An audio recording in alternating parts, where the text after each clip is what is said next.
Hola, yo soy el pastor Michael Galeano y quiero darte las gracias por visitar nuestra página. Y en Gracia sobre Gracia creemos que Dios nos ha llamado para predicar el Evangelio de Cristo, para que vidas sean transformadas y así puedan impactar su familia, su iglesia y comunidad. Creemos que esto va a ser cada vez que la palabra de Dios es predicada. Así que oramos para que estos videos Dios los use en tu vida, pero sobre todas las cosas que al ser impactado por la palabra de Dios tú comprendas que hay un llamado sobre tu vida y es unirte a una iglesia local para crecer junto con otros creyentes. Así que si tú vives en el sur de la Florida y no asistes a una iglesia, queremos invitarte. Ven, únete a Gracia sobre Gracia para juntos crecer y ser más como Cristo. Y si no vives en el sur de la Florida, encuentra una iglesia donde la palabra de Dios sea predicada, porque es la única manera que seamos transformados. Así que gracias nuevamente por visitarnos y espero que Dios use este recurso en tu vida. Amén. Pueden tomar asiento, familia.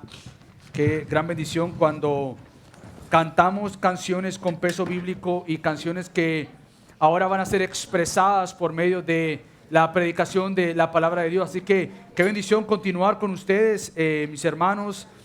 La pregunta que yo quiero hacer principalmente es: ¿cómo es tu vida ahora en Cristo si estás en Cristo?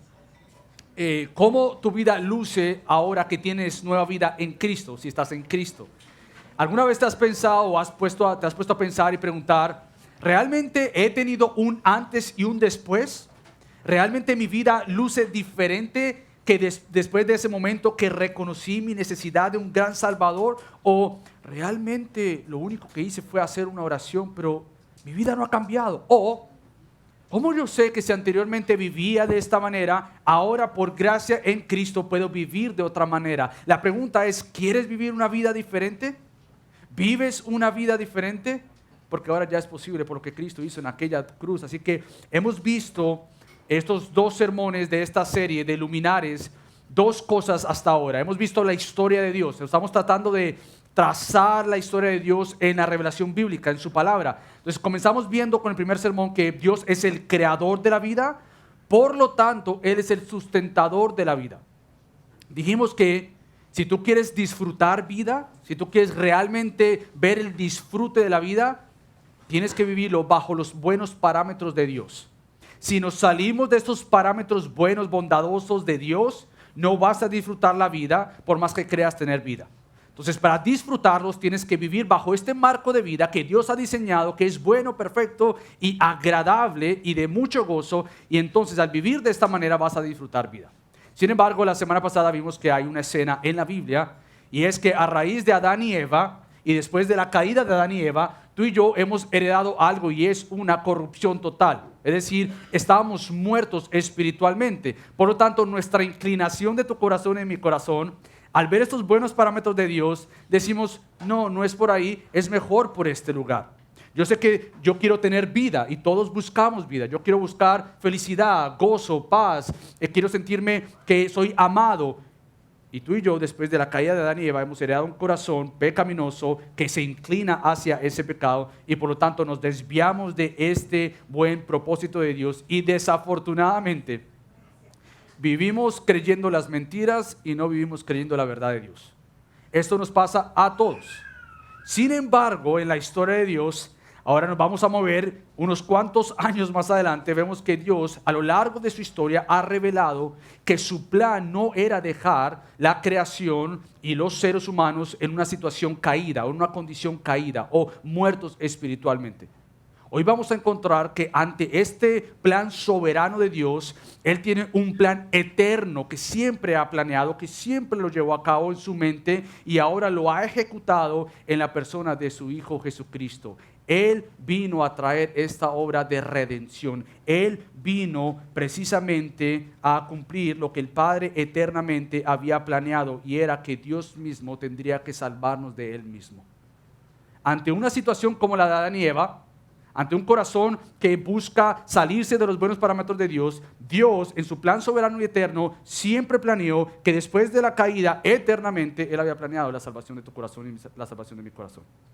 Él había planeado esta salvación, de llevar a cabo esta obra en Cristo para salvarnos de Dios mismo por un lado, para salvarnos de una eternidad bajo su santa ira por consecuencias del pecado. ¿Y sabes también para qué? De salvarnos de perder nuestra vida aquí terrenalmente con cosas pasajeras y cosas vanas. Perder tu vida con llamarle a algo que es bueno cuando ante los ojos de Dios es malo.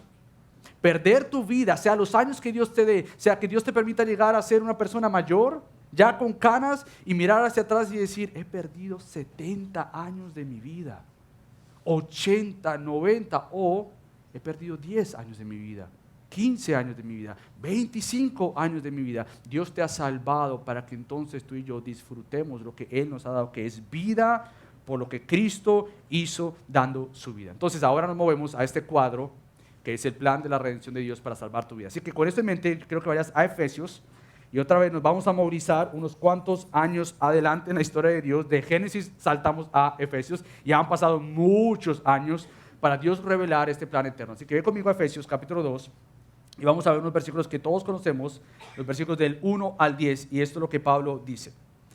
El versículo 1 dice, y Él os dio vida a ustedes, a vosotros, que estabais muertos en vuestros delitos y pecados, en los cuales anduvisteis en otro tiempo según la corriente de este mundo, conforme al príncipe de la potestad del aire, el espíritu que ahora opera en los hijos de desobediencia, entre los cuales también todos nosotros, me gusta ser nosotros, en otro tiempo vivíamos en las pasiones de nuestra carne, satisfaciendo los deseos de la carne y de la mente, y éramos por naturaleza, escucha esto, hijos de ira, lo mismo que los demás.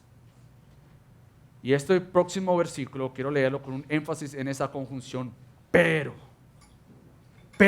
Dios, que es rico en misericordia, por causa del gran amor con que nos amó, aún, escucha esto, cuando estábamos muertos en nuestros delitos, nos dio vida juntamente con Cristo. Por gracia habéis sido salvados. Y con Él nos resucitó, y con Él nos sentó en los lugares celestiales en Cristo Jesús, a fin de poder mostrar en los siglos venideros las sobreabundantes riquezas de su gracia por su bondad para con nosotros en Cristo Jesús. Versículo 8, porque por gracia habéis sido salvados por medio de la fe. Y esto no es de vosotros, sino que es un regalo de Dios, un don de Dios. No por obras, para que nadie se gloríe, porque somos hechura suya, creados en Cristo Jesús para hacer buenas obras, las cuales Dios preparó de antemano para que anduviéramos en ellas. Entonces, en este cuadro de Efesios 2 encontramos cómo Dios trajo a cabo o llevó a cabo este plan de un cuadro que vimos la semana pasada de Adán y Eva, que cayeron, que fallaron, que pecaron, y tú y yo hemos heredado un corazón que es guiado al pecado, una naturaleza caída, una corrupción total, y ante esto decimos, ¿y ahora qué? Y Dios responde en estos versículos, pero Dios. Entonces vamos a ver estos versículos en dos puntos principalmente. Vamos a ver que estábamos muertos sin Dios, pero ahora estamos vivos por Dios. Muertos sin Dios, pero ahora vivos por Dios. Así que comencemos con el primero, que es muertos sin Dios. Y déjame comenzar de esta manera. Nunca vas a entender la vida que Cristo compró y que nos ofrece hasta que entendamos que sin Cristo estamos muertos espiritualmente. Tú nunca vas a entender qué tan importante es el sacrificio de Cristo si tú no te ves a ti misma o a ti mismo como muerto espiritualmente. No vamos a entender la severidad o la seriedad de nuestro propio pecado si no entendemos también este gran Salvador que Cristo es para con nosotros. Entonces, gran parte del por qué para muchos Cristo no es tan relevante o no es tan necesario es porque realmente no hemos entendido que sin Cristo estamos muertos espiritualmente. Puede que estés vivo físicamente, pero la Biblia ha descrito que después de la caída de Génesis 3 que vimos la semana pasada, todo ser humano está en una condición pecaminosa, caída delante de un Dios santo. A menos de que tú entiendas esta verdad de la Biblia, no vas a poder disfrutar la otra verdad de la Biblia, y es pero Dios.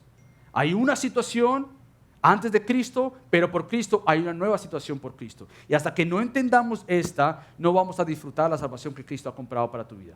Entonces yo sé que no es fácil el verse a uno mismo como una persona muerta espiritualmente, pero yo quiero ayudarte a entender que si tú no estás en Cristo, con todo amor y con toda gracia te digo esto, estás muerto espiritualmente.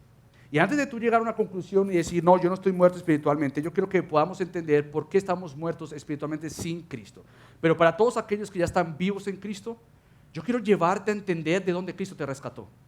Y que algo en tu mente hoy pase, que haga un clic en tu mente la salvación de Cristo.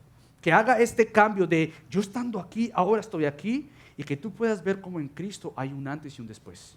Que tú puedas ver cómo en Cristo ahora puedes vivir la vida verdaderamente y no como la estabas viviendo, porque si has encontrado a Cristo, o más bien has sido encontrado por Cristo, tu vida tiene que lucir como Cristo. Entonces vamos a entender primeramente qué es lo que nos llevó a esta muerte espiritual.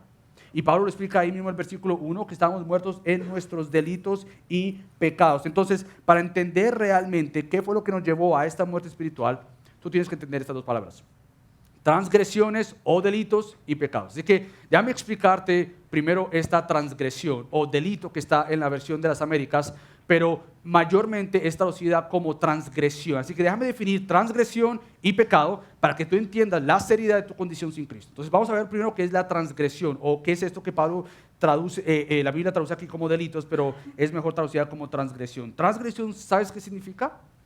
Significa cruzar o traspasar. Significa el pasar por alto las demandas santas de Dios.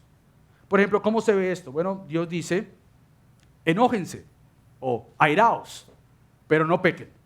Efesios 4 nos dice, enójense, pero no pequen. Airaos, pero no pequen. Pero nosotros entonces cuando leemos eso, lo que hacemos es ver esa demanda de Dios, su mandato, y pasamos por alto, porque en muchas ocasiones aquí nos enojamos de una manera pecaminosa. Entonces hemos traspasado, pasamos por alto esta santa demanda de Dios o este mandato de Dios. No hacemos caso a esto. Entonces traspasos es traspasar o pasar por alto los buenos mandatos de Dios. Dios dice, no hagan esto. Entonces decimos, déjame cruzar un puente para olvidarme de esto y vivir como yo quiero. Pero por otro lado, Pablo dice, estamos muertos en nuestras transgresiones o delitos, y él dice otra palabra, y es pecado. ¿Qué es pecado entonces?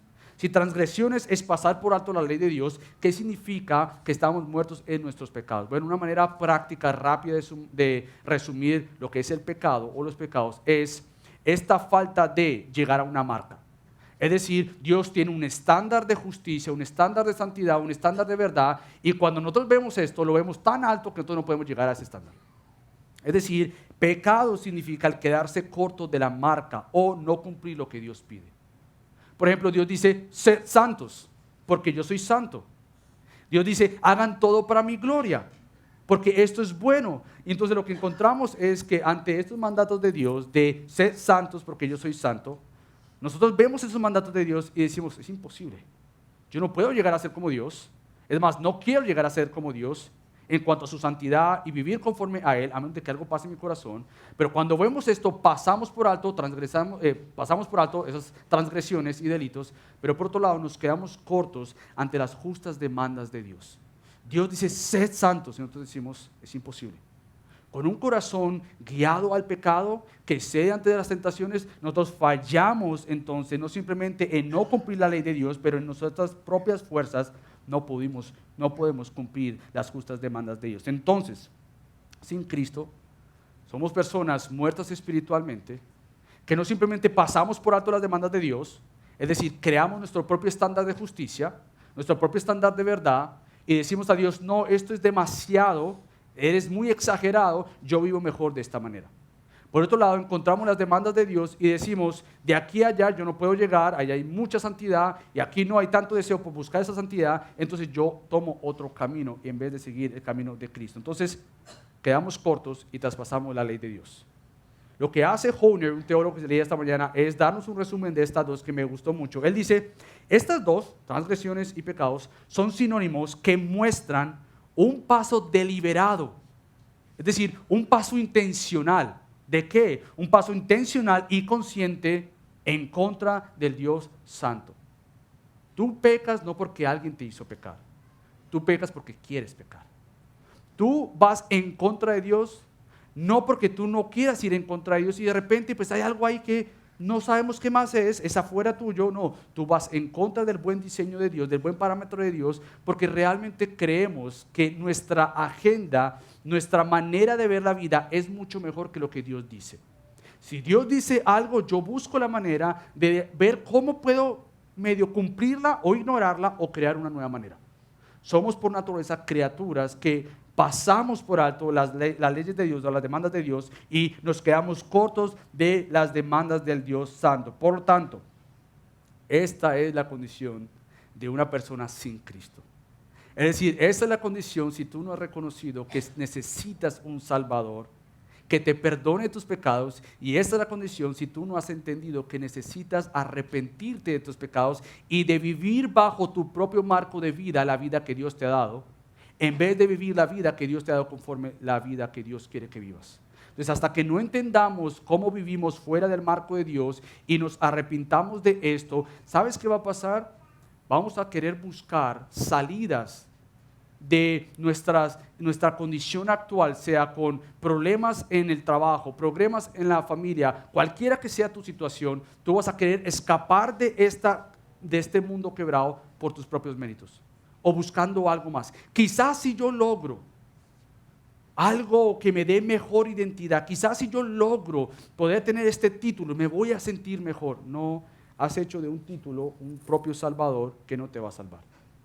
Quizás si compro esta mejor casa, ahí sí ya me voy a sentir más llena, más lleno, porque por fin voy a tener la casa de mis sueños. No, vas a tener una nueva casa y quizás más bonita, pero no va a cambiar tu situación delante de Dios. Y no te va a dar contentamiento. Quizás si compro este carro nuevo y que huela rico, no como este mío que ahora huele a café. Ya no más esto. Quizás compre un nuevo carro y ahí sí me voy a sentir más importante porque voy a estar a la moda. Tú compras tu nuevo carro y te dura 2 semanas el mismo olor y después va a tener el mismo olor que tenía antes porque usualmente hace lo mismo en ese carro que hacías con el carro pasado.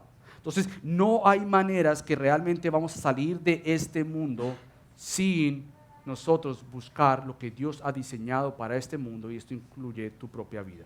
Entonces, sin Cristo, ¿sabes cuál es la condición de una persona? ¿Sabes cuál es la diferencia entre un creyente y un no creyente? No meramente es que el creyente no está en pecado o no está rodeado de tentaciones, porque el no creyente vive todavía en esta creación. La diferencia de un no creyente a un creyente no es meramente que el creyente vive en una burbuja y que no le afecta el pecado y que no le afecta las aflicciones de la vida y que no le afecta el sufrimiento. No, eso no es la diferencia. Entonces, ¿cuál es la diferencia entre un no creyente y un creyente? Bueno, Pablo dice que la persona sin Cristo vive en este mundo siendo influenciado por la corriente de este mundo. ¿Sabes cómo saber si tú has sido influenciado por la corriente de este mundo? Cuando tú tomas una decisión o ante una circunstancia, ¿qué piensas primero? Todo el mundo lo hace, quiere decir que está bien, está siendo influenciado por el mundo. Ante una situación, sea de tomar una decisión moral o aún una decisión importante en tu vida, ¿qué haces? ¿Ante quién tú buscas ayuda?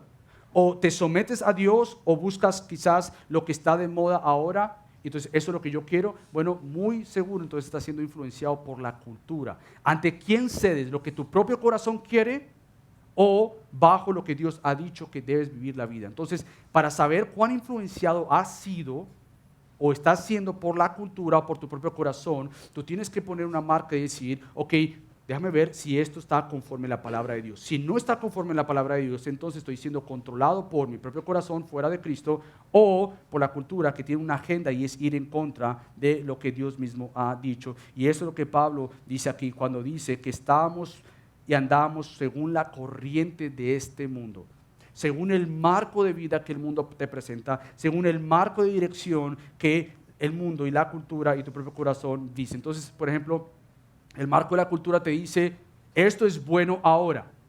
Anteriormente se decía que esto era malo, no, hoy es bueno. Entonces, si tú estás influenciado por la cultura, vas a decir, ok, sí, tienes razón, esto es bueno. Y pasar por alto la palabra de Dios. Entonces, una vida influenciada por la cultura va a hacer que lo que la cultura esté promoviendo en este momento va a apelar a un corazón todavía manchado por el pecado, y entonces sin la palabra de Dios y el marco verdadero de vida, lo más seguro es que vas a tomar decisiones y vas a lucir más conforme a la cultura que lo que Cristo dice. Vamos a empezar a creer más la mentira que la verdad de Dios. Nuestra vida va a lucir más como el mundo y menos como Cristo. Y otra vez, no es que el creyente ha sido llamado a vivir fuera de este mundo, porque estamos aquí. Pero el creyente ha sido llamado a ser luminar dentro de un mundo oscuro. No que seamos mejores, pero apuntamos al mejor que es Cristo. No es que no luchemos con tentaciones, pero es que estamos aprendiendo a cómo luchar bajo las tentaciones, bajo la influencia, el marco de vida verdadera de lo que Cristo ha dicho y no lo que mi propio corazón dice o lo que la cultura dice. Entonces el creyente por naturaleza nueva en Cristo es uno que dice, ¿cómo yo represento a Cristo? Como si el estándar de la verdad hoy en día es este, yo filtro este estándar de verdad por lo que Cristo dice. ¿Cómo yo tomo decisiones cristocéntricas que se vean que a quien yo estoy adorando no es a mí mismo, pero es a Cristo? Por lo tanto, Pablo dice que anteriormente esta actitud nuestra era una acción continua. Nosotros éramos influenciados completamente antes de Cristo, se supone, que él está hablando de un antes y un después. Se supone que antes de Cristo tú eras influenciado completamente por lo que la cultura dice y por lo que tu propio corazón dice. Se supone, porque Pablo usa una acción continua pero pasada. Él dice, en los cuales anduvisteis. Eso es una acción pasada pero con un presente continuo. Era algo continuo, anduvíamos o caminábamos, podríamos decir. Caminábamos bajo la corriente de este mundo. Nuestras vidas entonces lucían como aquellas que voluntariamente y continuamente pasábamos delante de la ley de Dios, teníamos transgresiones y pecados siendo influenciados por la dirección de este mundo. Pero Pablo no se queda ahí. No simplemente que éramos por naturaleza caída, inclinados a ser influenciados por la cultura o el mundo, pero Pablo dice algo y era que también éramos influenciados por el mundo conforme a el príncipe de la potestad del aire, el espíritu que ahora opera en los hijos de desobediencia. Éramos personas influenciadas por la agenda del mundo, influenciados por la agenda de Satanás. Todo lo que no luzca como Cristo en tu vida, no simplemente tiene como un estándar la cultura, pero detrás de la cultura hay una agenda y es movida por Satanás. Satanás quiere pervertir y torcer la verdad de Dios. Y si tú estás viviendo según la cultura, tú estás siguiendo el marco de vida de Satanás y créeme que no es uno bueno para ti. No es uno bueno para ti. Pero si vives conforme al marco de vida que Dios te ofrece, ahí vas a encontrar lo que verdaderamente es vida. Entonces no simplemente vivíamos bajo los parámetros de la cultura o del mundo, pero vivíamos bajo el gobierno, por decirlo así, del príncipe de la potestad del aire que es Satanás. Entonces, déjame hacer una nota acá. Por un lado tenemos iglesias que todo es Satanás. Todo lo que hablan es Satanás. Por ejemplo, pequé porque es que Satanás me hizo pecar. Me enfermé. No, seguro es que Satanás me está atacando y yo me estoy enfermando porque Satanás me atacó y me está atacando y hay algo malo conmigo y yo voy a hacer guerra contra Satanás. Otros dicen, por ejemplo, no veas estos muñequitos porque seguro Satanás se te va a meter por medio de la televisión a ti, niño, y te va a meter y te va a hacer algo ahí en tu propio corazón. Entonces vivimos con un tipo de iglesia donde todo es Satanás, donde se le ha dado una autoridad y una soberanía a Satanás, la cual la Biblia presenta que no es eso. Pero por otro lado tenemos otras iglesias que nunca mencionan a Satanás, como que ignorando la realidad presente y la influencia de Satanás bajo esta cultura. Por lo tanto, tenemos que tener un balance justo, un balance bíblico en qué es lo que Dios dice en cuanto a Satanás y está escrito en su propia palabra. Por un lado, tenemos que Satanás sí anda como un león rugiente mirando a quién devorar. 1 Pedro. Él anda como un león rugiente mirando a quién devorar. Pero por otro lado, sí, también Satanás nos ataca con toda mentira y con todo engaño. Claro que sí. Él nos anda tentando. Y a lo Martín Lutero cuando decía que tú no puedes evitar que un pájaro vuele sobre tu cabeza, pero tú sí puedes evitar que el pájaro ponga un nido en tu cabeza. Entonces tú no puedes evitar que Satanás te tiente, pero tú sí puedes evitar el ceder ante la tentación. Entonces, por un lado la Biblia presenta esto, pero a la misma vez la Biblia presenta otra realidad. Y es que Satanás ya fue derrotado. Satanás ya tiene una sentencia. Satanás no tiene control de tu vida si tú estás en Cristo. Satanás no tiene la soberanía que Dios tiene. Satanás no puede hacer nada sin que se le sea autorizado por Dios el Padre. No puede hacer absolutamente nada. Y si el mundo en el cual tú vives o has sido enseñado es que hay una guerra entre Dios y Satanás gana unas veces, Dios de pronto descansa un rato, se vuelve a levantar, derrota a Satanás y Satanás se vuelve a levantar, no es el escenario bíblico. Satanás no es soberano. Satanás no tiene la misma autoridad, las mismas fuerzas que el Creador, que es Dios, santo y perfecto. Entonces lo que vemos en la Biblia es que tenemos que tener un balance. Obviamente sí, Satanás tienta tu vida. Obviamente Satanás quiere destruir tu vida. Obviamente Satanás quiere destruir tu matrimonio. Obviamente Satanás quiere que la relación con tus hijos se dañe cada vez más, se separe cada vez más. Obviamente Satanás quiere influenciar tu vida por la cultura y los estándares de la cultura. Obviamente sí, pero ahora escucha esto y aquí es donde viene el antes y el después. Sin Cristo toda persona es un instrumento o está expuesto a ser gobernado por Satanás, ya que Pablo dice que ahora este príncipe de la potestad del aire, el espíritu que ahora opera ¿en quién? En los hijos de desobediencia. Por tanto, sin Cristo tú sí estás bien expuesto. Aunque no por encima de la voluntad de Dios o la soberanía de Dios, tú sí estás bien expuesto a ser de alguna manera gobernado por Satanás y sus engaños y sus mentiras. Esto es cierto, pero por otro lado, ahora en Cristo, Satanás no puede gobernar tu vida porque quien gobierna tu vida ahora es Cristo. Y la Biblia desconoce un creyente siendo gobernado por Satanás.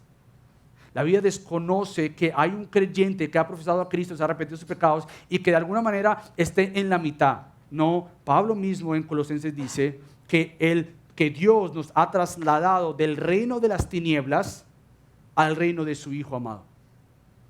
Entonces, si tú eres un creyente, ¿dónde tú estás? En el reino de su Hijo amado.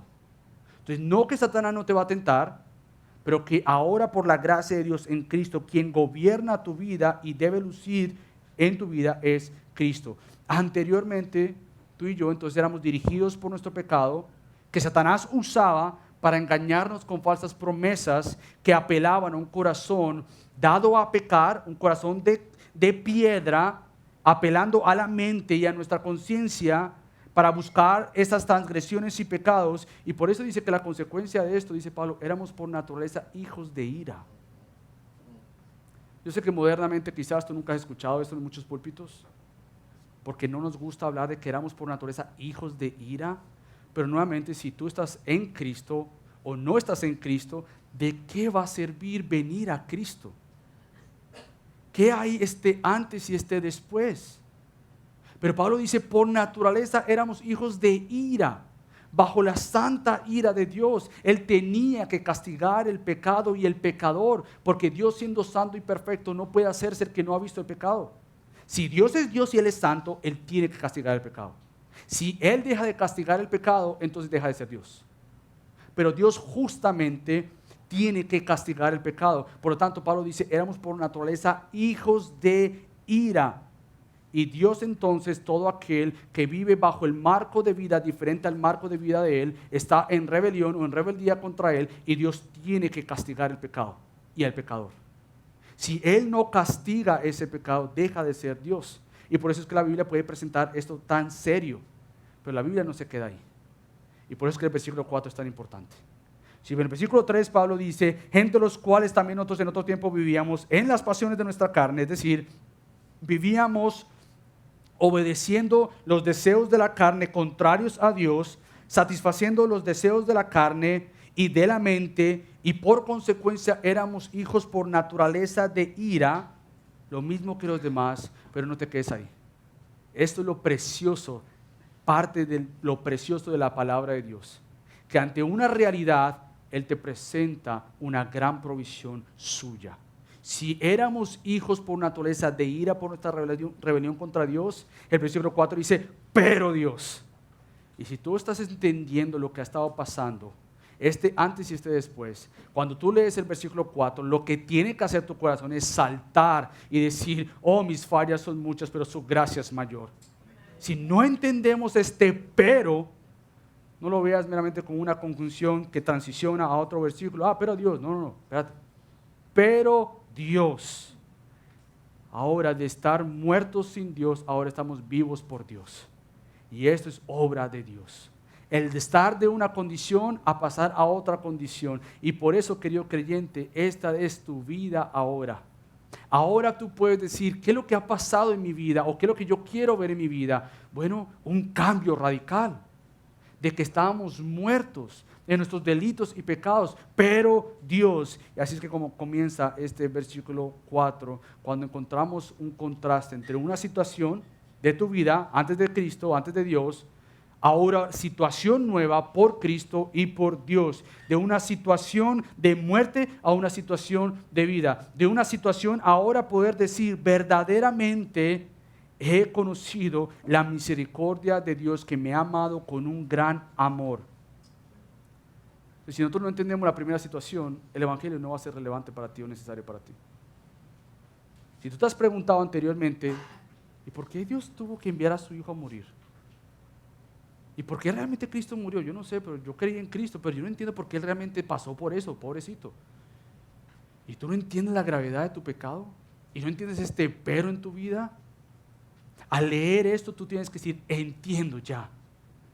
Era necesario la muerte del Hijo perfecto porque yo estaba muerto en mis pecados y en mis delitos. Era necesario que Dios mismo me salvara de algo que yo no puedo alcanzar, de algo que no deseo alcanzar. Pero Dios, ese pero Dios es el cántico del creyente diariamente. Pero Dios ahora me ha salvado para vivir para Él. Ahora yo tengo nuevas fuerzas y vivir esta vida que Él me ha dado según y conforme el buen parámetro de Dios. Ahora sí puedo disfrutar lo que Él llama vida. Y lo que el mundo, la cultura o yo mismo llamo vida, que es contrario a Dios, no es vida. No seas engañado o engañada. Es muerte.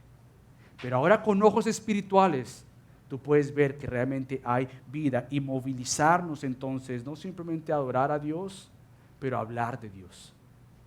¿Cómo está tu oración con este uno? Como iglesia estamos orando por una persona que sabemos que no conoce esto, que sabemos que quizás no se ve como una persona muerta espiritual. Posiblemente la persona por la cual tú estás orando dice, no, yo creo en Dios, yo creo en Cristo, yo sé que es el Hijo de Dios, pero su vida no luce como Cristo. Bueno, no ha entendido su situación antes de Dios. Por lo tanto, esa persona por la cual tú estás orando, que te motive a decir, él está en versículos del 1 al 3, pero la historia en su vida no ha acabado. Yo oro por el versículo 4, que haga una realidad en tu vida, ese uno por el cual tú estás orando. Que yo pueda ser usado como instrumento en las manos del Dios soberano, para que tú puedas conocer, tú estás orando por esa persona, y decir, tú eres por naturaleza hijos de ira, pero pon el nombre de aquella persona que estás orando, pero Dios, que es rico en misericordia, nos amó. Ahora, Dios nos amó, ¿por qué? Bueno, Él nos amó porque Él es Dios. Y eso es lo que Moisés conoce. Cuando Moisés en Éxodo le pregunta a Dios, ¿quién tú eres? ¿Quién tú eres? Revélate a mí, muéstrame tu gloria. ¿Quién tú eres? ¿Sabes qué el Señor le contesta? Él le responde lo siguiente en Éxodo 34, versículo 6, cuando él dice, el Señor, o Yahweh, ese es el nombre propio de Dios, Yahweh, el Señor, ¿quién tú eres? Dios compasivo y clemente, lento para la ira y abundante en misericordia y fidelidad. Pero Dios, que es rico en misericordia, lo que Pablo está haciendo aquí es volver a recordarte y mostrarte que si tú eres salvo o tienes nueva vida, se debe a este Dios que dice, yo soy Dios, soy compasivo, soy clemente, soy lento para la ira, por más que voy a mostrar mi ira. Y la gran bendición es que esta ira santa de Dios fue mostrada, pero no sobre tu vida, sobre la vida de alguien más. Y este alguien más, de lo que estamos hablando hoy, es Cristo. Toda la santa ira de Dios recayó sobre los hombros de Cristo. Por lo tanto, hemos conocido este amor misericordioso del Dios clemente y lento para la ira y abundante en misericordia y en fidelidad. Entonces, déjame preguntarte algo. ¿Por qué Dios te ama? ¿Alguna vez te has preguntado esto? Realmente, ¿por qué Dios te ama? ¿Por qué Dios me ama? ¿Por qué Él me ama? ¿Qué contestarías? Bueno, quizás algunos dicen, bueno, Dios me ama porque yo no era tan malo como aquella persona. Yo no era tan malo como aquel hombre en la historia que ha hecho tantas barbaridades, tantos pecados. Yo no era tan malo como esa persona. O, bueno, Dios me ama a mí porque pues muy adentro Él sabe que yo soy una buena persona, que peco, que sí tengo mis momentos, pero que muy adentro Él sabe que yo soy bueno. O, bueno, pues Dios es amor, Él tiene que amar, Él me tiene que amar. Si esta es tu respuesta, no has conocido el amor de Dios, o no has comprendido el amor de Dios, o no has entendido el amor de Dios. Porque verdaderamente Dios nos amó, dice Pablo, cuando estábamos muertos en nuestras transgresiones. Dios no esperó a que tú quizás mejoraras tu situación, trataras de resucitarte a ti mismo espiritualmente, trataras de hacer una lista de buenas cosas y entonces Dios dijo, ok, ya llegaste a las 9 y son 10, está bien, te voy a perdonar esta una, ahora sí te amo. O quizás tú dijiste, bueno, por lo menos hice de las 10 2 cosas. Y ahora sí Dios me tiene que amar porque hice 2 cosas.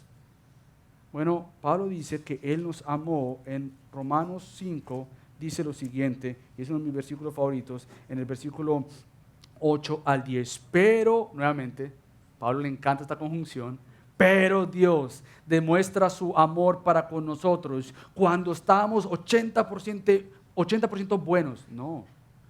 Cuando lo buscamos a Él, entonces Él vio nuestro esfuerzo de subir la montaña, llegamos a la mitad y Él dijo, déjame bajar la próxima mitad. No, Dios demuestra su amor para con nosotros en que siendo aún pecadores, Cristo murió por nosotros. Entonces, mucho más, habiendo sido ahora justificados por su sangre, escucha esto, que lo mismo que Pablo está hablando de la naturaleza, hijos de ira por naturaleza, fíjate lo que dice acá, seremos salvos de la ira de Dios por medio de Él.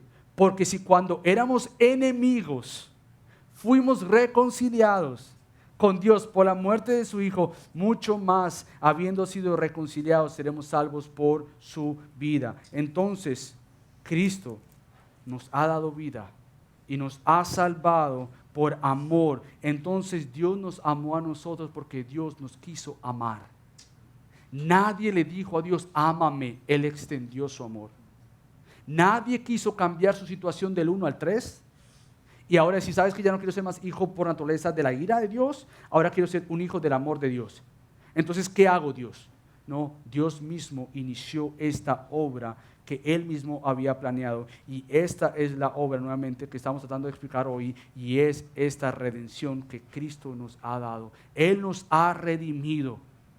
El amor de Dios entonces se muestra para con nosotros en que ahora tú tengas una perspectiva diferente de la vida que tienes en Dios. Un estándar diferente de lo que la cultura promueve. Un estándar diferente a lo que tu propio corazón, cuando tú dices escucha tu corazón, no escuches tu corazón. Escucha la Biblia. Escucha la Biblia. Cuando en momentos de tomar una decisión tú dices déjame ver qué siento acá, créeme que muchas cosas con el pecado tu corazón va a decir sí, eso es, dale. Entonces no escuches tu corazón, no escuches la cultura, escucha la palabra de Dios.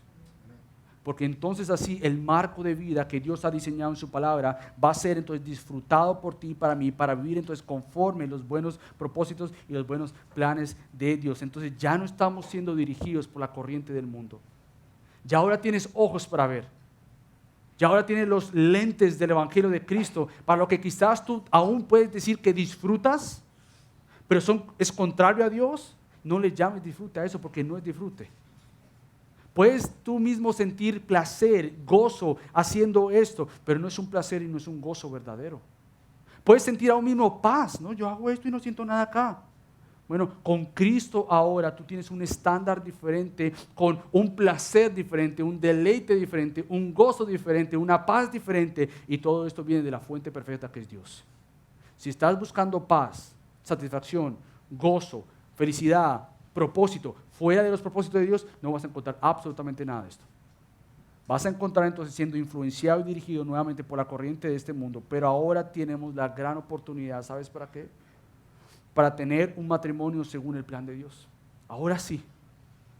Tienes una agenda, la agenda de Dios, el marco de Dios para decir cómo mi matrimonio no luce conforme lo que la cultura dice, que es normal, que después de 20 años ya pierdas el romanticismo. Que eso se hacía el primer año. No, ¿quién dijo esto?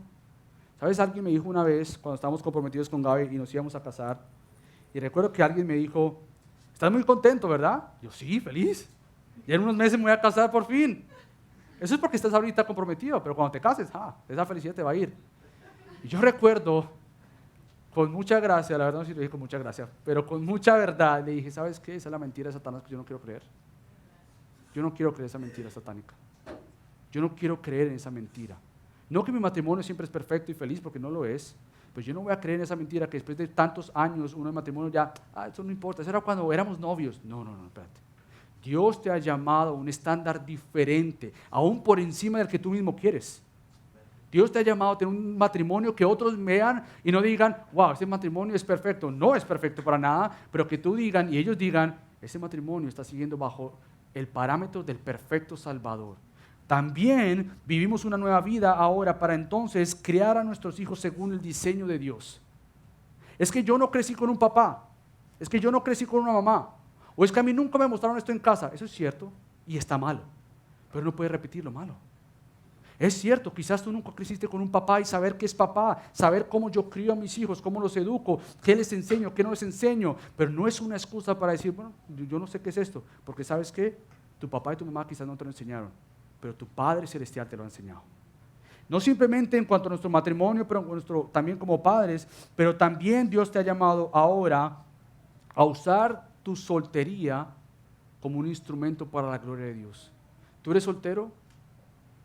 No puedes decir, qué bueno que yo no estoy casado, yo puedo vivir como yo quiera. No, porque Dios te ha dado este momento en tu vida, sea que estés contento por estar soltero o no contento y estás esperando a alguien, ¿cómo entonces una persona soltera luce conforme a Cristo? Y sabes que tienes un ejemplo en Cristo, que no tenía un matrimonio.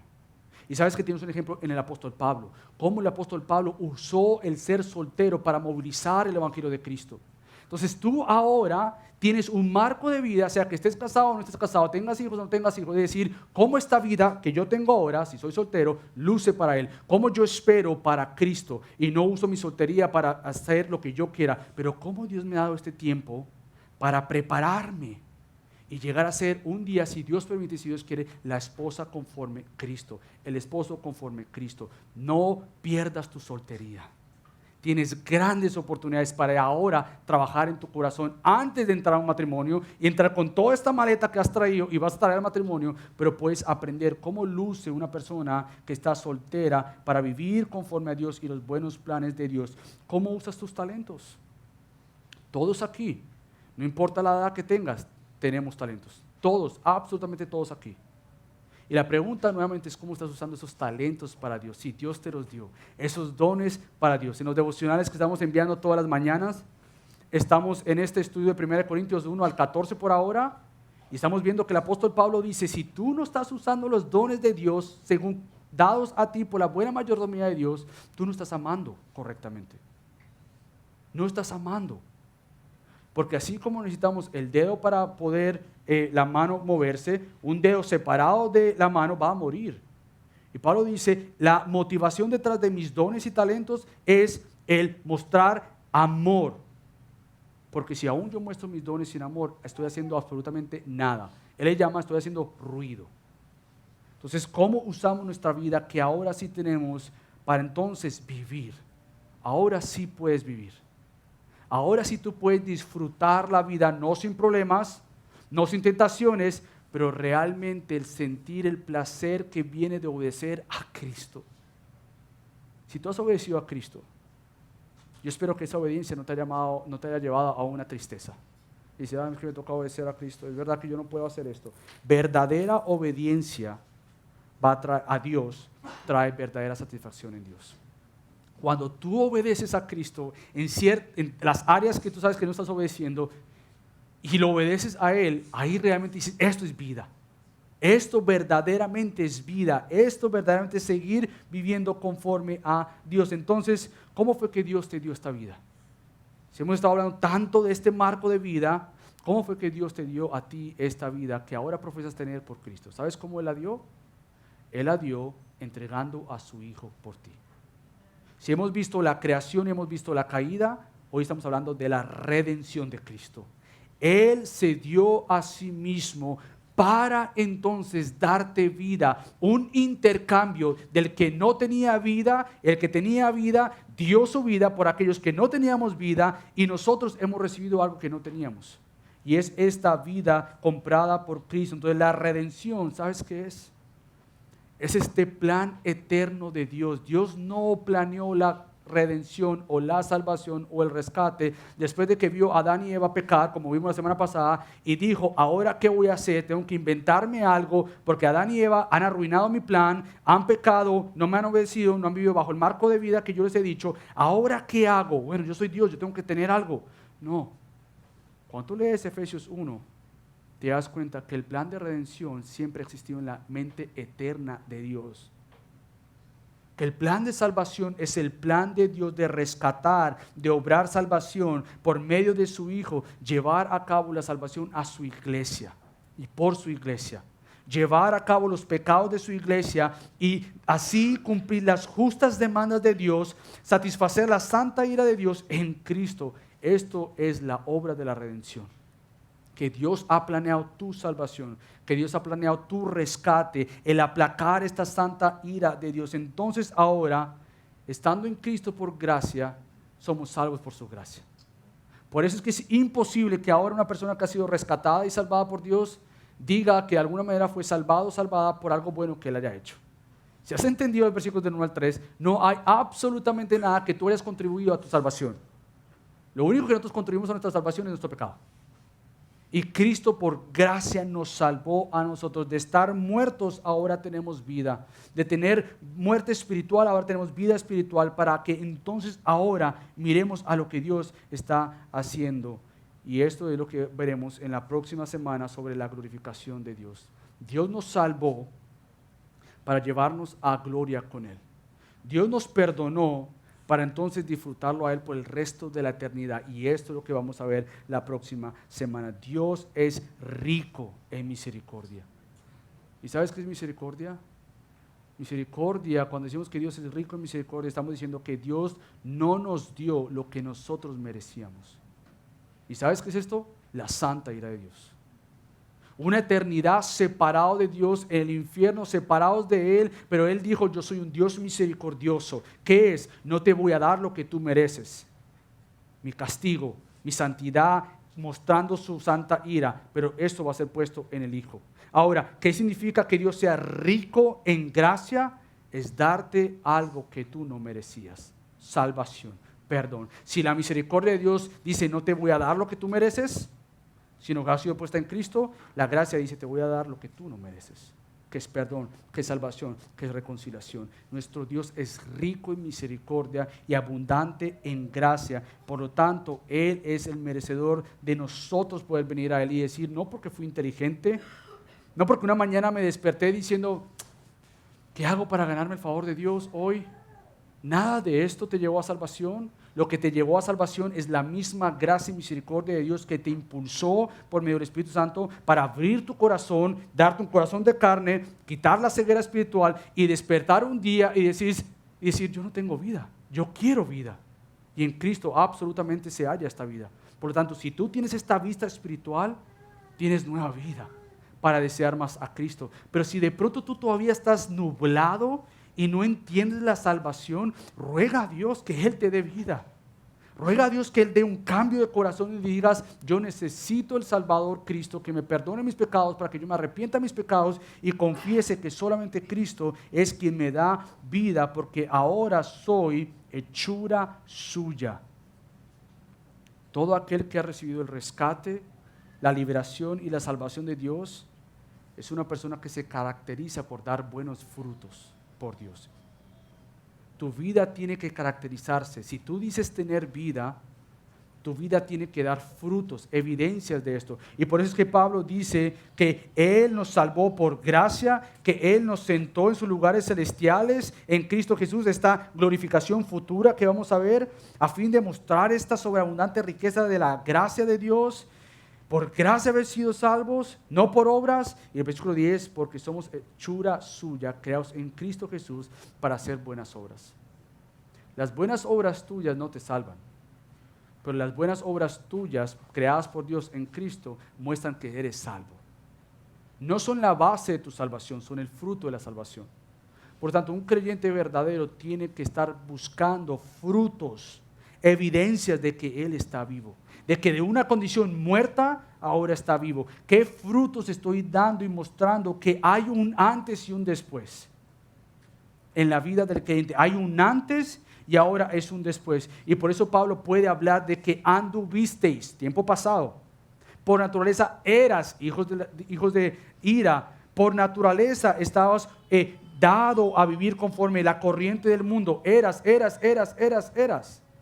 Y el versículo 4 comienza, pero Dios, porque hay un contraste de una diferencia. Aquel que ha profesado a Cristo vivía así, ahora luce así.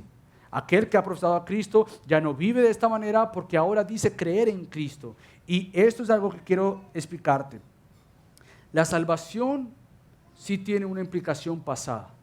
Es decir, tú miras hacia atrás, sean estos 30 años, 10 años, 1 año, 5 años, y tú dices, sí, Dios me perdonó. Yo creí en Cristo, me arrepentí de mis pecados, y la salvación tiene una implicación pasada y tiene una implicación futura. Sí, Él me salvó y estaré con Él por el resto de la eternidad, donde lo disfrutaré a Él, donde lo conoceré más, sin pecados, sin lágrimas. Eso es lo que vamos a ver en la glorificación la próxima semana. Pero ¿sabes qué? Hay algo que nosotros tenemos que entender que es también muy importante, es que la salvación tiene una implicación presente. Nosotros hablamos mucho de la salvación pasada. Dios me perdonó. Y hablamos mucho de que, ay, sí, estaré con Él en el cielo, en la gloria y en los nuevos cielos y en la nueva tierra. Pero ¿cómo tu vida muestra que has sido salvado hoy? ¿Cómo tu vida nuevamente muestra que tu presente para Dios es importante? ¿Cómo tu vida hoy mismo muestra que la salvación tiene una importante implicación para hoy? Entonces, escucha esto con mucho amor. Si tu vida es caracterizada por un desinterés por Dios, su palabra, su iglesia y su misión de dar a conocer a Cristo, y tu vida es caracterizada más por un interés por el pecado, por vivir conforme a lo que tú quieres, vivir conforme a la cultura, vivir conforme a la pasividad y tus planes diferentes a los de Dios, entonces lo más probable es que tú no tienes vida en Cristo. Y no te lo digo para condenarte, no te lo digo para decirte que esa es tu situación y ya, sino es para que Dios por medio de su Espíritu Santo te despierte y te muestre que por más que tú lleves tantos años en la iglesia y tu vida no luce como Cristo y hay un desinterés por Él, por aprender de Él, por crecer en Él, por comprometerte a una iglesia local, muy probablemente tu vida no vive los frutos del Espíritu Santo. Por lo tanto, tú te preguntas, entonces, ¿qué puedo hacer? Ora. Ruega a Dios que te dé vida en Cristo, que te dé perdón de tus pecados y que te dé entonces un apetito por Dios.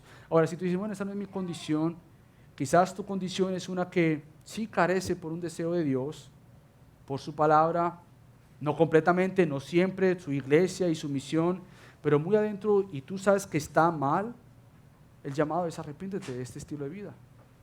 Arrepiéntete de ver la santidad de Dios y la seriedad del Evangelio como algo que no es tan importante y tan relevante para tu vida. Arrepiéntete de realmente vivir una vida conforme y diferente a Cristo, conforme a la cultura y conforme a tu propia vida y diferente a Cristo. ¿Sabes? Muéstrame tu entendimiento del pecado y te mostraré tu entendimiento de Dios. Si tu entendimiento del pecado no es tan serio, es tan exagerado, no es así, tu entendimiento de Dios es muy, muy limitado. Pero si tú ves la seriedad de tu pecado, te voy a mostrar que has tomado a Dios bien en serio y su santidad bien en serio. Si tú ves el corazón tuyo inclinado hacia esto, te voy a mostrar entonces un corazón que está dependiendo del Espíritu Santo y dependiendo de Dios, no para minimizar tu pecado, pero para decir, Dios, necesito de ti. Por lo tanto, ahora sí, por Cristo podemos vivir vidas que muestren que realmente hemos sido cambiados por Cristo. Realmente por medio del Espíritu Santo que reside en todo creyente, ahora sí Él puede ser transformado por el Evangelio de Cristo para que entonces Él pueda impactar su familia, su iglesia y su comunidad. Eso está escrito ahí no porque sea bonito. Eso está escrito ahí porque realmente creemos que si tú estás en Cristo, tu vida tiene que transformar para ser más como Cristo. Porque al ser transformado como Cristo, naturalmente una implicación de ser transformado por Cristo es que vas a impactar a otros a tu alrededor. Por lo tanto, ¿con quién estás caminando para que entonces tu vida luzca más como Cristo? Porque precisamente ahora hemos sido empoderados por el Espíritu Santo para ser luminares. El ser luminares nuevamente no es en la iglesia, no más. El ser luminares es que ante este mundo oscuro, Dios te usa como un luminar para que otros digan, yo quiero a Cristo. yo deseo a Cristo. Y proclamamos de Cristo tanto con nuestras palabras como con nuestra vida. Y si tu vida no luce como Cristo, no estás proclamando de Cristo. Entonces parte del llamado es que por la gracia de Dios hay un antes y un después. ¿Y sabes por qué celebramos esto? Porque precisamente la redención proclama esto. Y providencialmente hoy cae como el último domingo del mes, nuestra participación en la cena del Señor, hablando de la redención, para que tú tengas una idea clara. Aquí está.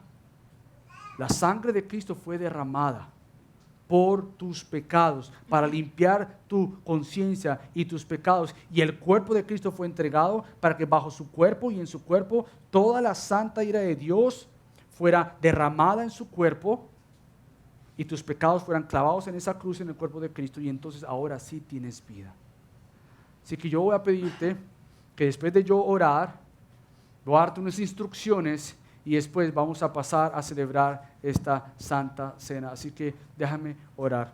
Padre Dios, te damos gracias por Cristo, porque Padre, hay un antes y un después por la obra de Cristo. Hay un antes y un después por lo que Él y solamente Él ha hecho en nosotros y por nosotros. Él nos ha redimido, nos ha rescatado de un estilo de vida contrario a Dios, ahora para vivir para Dios. Y te pido, Padre, que tú nos ayudes como iglesia a vivir esta verdad solo y solo por la influencia del Espíritu Santo, que ahora vive en nosotros para hacernos lucir más como aquel que nos salvó y es Cristo. Así que ayúdanos en el nombre de Cristo Jesús. Amén.